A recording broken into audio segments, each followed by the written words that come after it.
এরপর আল্লাহ তাআলা বলছেন, ঈসা নবী বলল, তোমরা কারা আসো? এবার ডু আর ডাই আমরা সিদ্ধান্ত নিলাম। কি নিলাম জোরে কোন? ডু আর ডাই বোঝেন নাকি? হয় আমরা বাঁচবো, না হয় আমরা যদি বাঁচি আল্লাহর নাজিল করা কিতাব তাওরাতের কিতাব বিজয়ী করে তারপর আমরা গাজী হয়ে বাঁচবো। ইনজিল কিতাব, কি কিতাব জোরে কোন? ইনজিলের কিতাব। আর যদি মারা যায় তাহলে ইনজিল কিতাব কায়েম যদি করতে না পারে আমরা সবাই শহীদ হয়ে যাবো দরকার হলে। সুতরাং আমি ঈসা নবী বাঁচি আর মরি, থাকি বা না থাকি, তোমরা কি আন্দোলন ছেড়ে যাবা কি যাবা না বলো? তখন দেখেন কি জবাব দিছিল, দেখছেন ওখানে যারা ছিল তারা কি সবাই ধনী লোক ছিল? অনেক মাঝি মাল্লা লোকও ছিল, মাছ মারা খায়, দিনে না দিন খায়।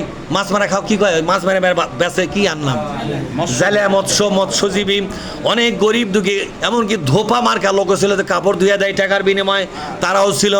সব মুসলমান ছিল।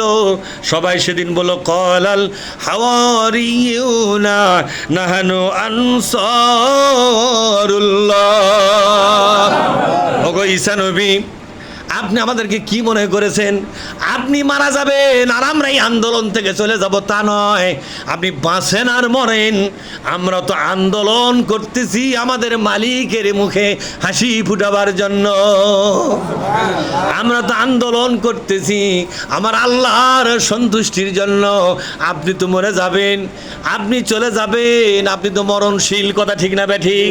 কিন্তু আল্লাহ তো মরণশীল নয়, আমরা তো তিনি আছেন বলেই তো আন্দোলন আমরা করতেছি। সুতরাং এই ইনজিল কিতাব প্রতিষ্ঠা করার চূড়ান্ত আন্দোলনের ডাক যখন আপনি দিয়েছেন, আমরা এই আন্দোলন আজ থেকে শুরু করে দিলাম। আমরা আমাদের পরিবারের কথা আর ভাববো না, আমাদের জীবনের কথা ভাববো না, আমাদের কোনো বাড়ির কথা ভাববো না। আমাদের সামনে একটাই টার্গেট, হয় ইনজিল কিতাবের বিজয় হবে, তা না হলে আমরা দুনিয়া থেকে শহীদ হয়ে সবাই বিদায় হব, ঠিক না বা ঠিক? চূড়ান্ত লড়াই আমরা শুরু করলাম।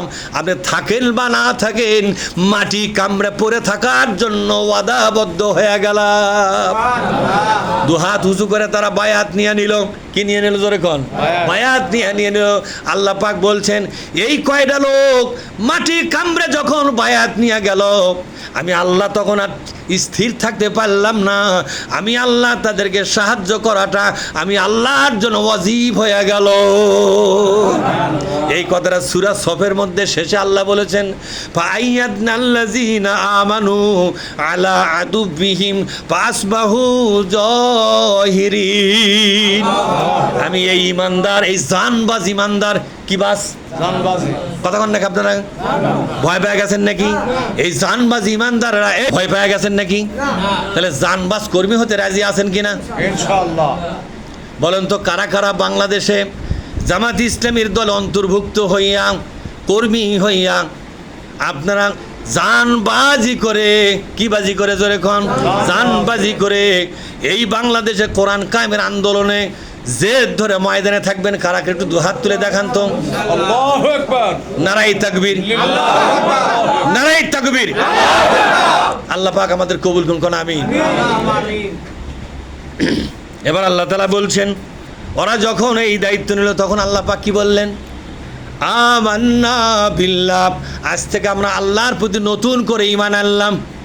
আগেকার ঈমান নয়, এবার আমরা নতুন ঈমান আনলাম। নতুন ঈমান কোনটা কন্ত? এদের শপথের ঈমান। কিসের ঈমান? কিসের শপথ কন্ত? ইসলামী আন্দোলন করার জন্য শপথ নিলাম। আমরা কি শপথ নিতে পারি না? জোরে বলেন, শপথ নিতে পারি কিনা? ইসলাম আন্দোলন করার জন্য আমরা শপথ নিলাম। জীবনে যতদিন বেঁচে আছি জীবন দিয়ে হলো ইসলামী আন্দোলন করে যাব, ঠিক না ভাই? ঠিক বলেন তো, আয় আল্লাহ। দেখি কারা কারা শপথ নেবেন, বলেন আয় আল্লাহ। এই বাংলাদেশে বাংলাদেশ জামাত ইসলামী ইসলাম প্রতিষ্ঠার জন্য যে আন্দোলন করতেছে, এই আন্দোলন নিজেরা সম্পৃক্ত হয়ে গেলাম জীবনের শেষ পর্যন্ত। বলেন, জীবনের শেষ পর্যন্ত। আজ হতে ইসলামী আন্দোলন করার জন্য জীবন বাজি করে শপথ নিলাম। আল্লাহ তুমি কবুল করো, বলেন আল্লাহ তুমি কবুল করো, আল্লাহুম্মা আমিন। আজ থেকে আপনারা কোন দলের কর্মী হলেন বলেন তো? জামাত ইসলাম। জোরে বলেন, কোন দলের কর্মী? জামাত ইসলাম। তো মেলা দল আছে, এটা কোন দলের কর্মী হলেন? হ্যাঁ, ভাইরা আমার, এরপর আল্লাহ তাআলা বলছেন, ওরা বলল আমরা নতুন করে ঈমান আনলাম। তাহলে ওই শপথ নেওয়ার দিন থেকে ঈমানটা নতুন হলো না পুরাতন থাকলো? এই দেখে এখন নতুন হলো পুরাতন থাকলো। এখন আল্লাহ তাআলা বলছেন, ওরা তখন বলল ওয়াশাহাদ, বলেন ওয়াশাহাদ, নবীকে বলছেন, ঈসা নবীকে লক্ষ্য করে বলছেন ওয়াশাহাদ, মানে ওই জনগণ বলতেছে, জনগণ যারা জনশপথ গোপনে একত্র হয়েছে, ওয়াশাহাদ, হে নবী আপনি সাক্ষী থাকেন। দেখছেন, নবীকে বলতেছে, আপনি আমাকে বলতে পারেন না যে হুজুর আপনি সাক্ষী থাকেন আজ থেকে। বিআন্না মুসলিমুন, আমরা মাথা নত করে দিলাম আজ থেকে, এ মাথা বিক্রি করে দিলাম। বিআন্না মুসলিমুন মানে হচ্ছে এই মাথা কি করে দিলাম? কার কাছে? ইসলামী আন্দোলনের কাছে, কোরআনের কাছে। ইসলামী আন্দোলন করার জন্য মাথা বিক্রি করে দিলাম। বলতে পারবেন না? ওরা সেদিন বলেছিল ওয়াশাহাদ, বলেন ওয়াশাহাদ, হে ঈসা নবী আপনি সাক্ষী হন, আর আমার আল্লাহ তুমিও সাক্ষী হও, তুমিও সাক্ষী হও, আর তোমার নবী আমাদের নবী ঈসা আলাইহিস সালাম তিনিও সাক্ষী হোক। আজ থেকে আমরা আমাদের মাথাটা তোমার নাজিল করা কিতাবের কাছে বিক্রি করে দিলাম।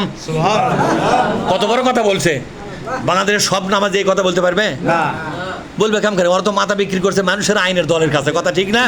ওরা বলবি হ্যাঁ কি করবে, মাথা বিক্রি করাই শেষ। এক জমি কয়বার বিক্রি করবেন আপনি? আপনারা কি বিক্রি করতে পারবেন? আপনারা পারবেন? দুইবার। আজকে কি বিক্রি করে দিলেন আপনারা আল্লাহর কাছে? বলেন, বিক্রি করে দিলেন?